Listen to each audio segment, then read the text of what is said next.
లండన్లో మా పాప వాళ్ళ ఫ్రెండ్ వాళ్ళ రూమ్కి వెళ్ళాము. వాళ్ళకు మిక్సీ లేదండి, దానివల్ల జ్యూసర్లో వేసి ఇలా గారెలు చేయాల్సి వచ్చింది. తనకు చాలా ఇష్టమని చెప్పింది, అందుకని అప్పటికప్పుడు నానబెట్టి చేసాము.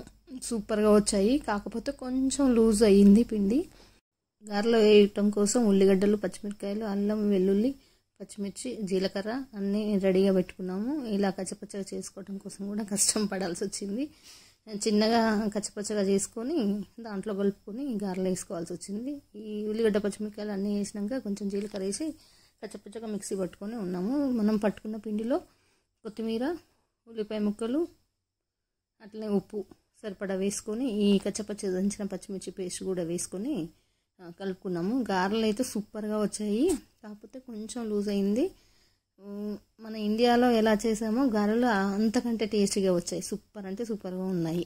ఇలా పిండి మొత్తం కలుపుకొని నూనె కాగనిచ్చి గారెలు వేసుకోవటమే అండి. ఇలా సింపుల్గా వేసాము కానీ చాలా టేస్టీగా వచ్చాయి.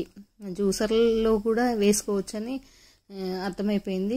ఒకవేళ మీకు కూడా ఇలాంటి సిచ్యువేషన్ వచ్చినప్పుడు ఇలా జ్యూసర్లో కూడా చేసుకొని తినండి. తినాలనిపించినప్పుడు ఎలాగైనా ఓకే చేసుకొని తినండి. ఇలా గారెలన్నీ తీసి పక్కకు పెట్టుకున్నాము. దీంట్లోకి అయితే స్టప్పుడు చికెన్ చేసుకున్నాము. సూపర్ అంటే సూపర్గా వచ్చింది. చికెన్ కర్రీ అప్పటికి కాలేదు, అందుకని చూపెట్టలేకపోయాను. గారెలు అయితే ఇలా కొంచెం షేప్లెస్గా వచ్చాయి. నా వీడియో నచ్చలే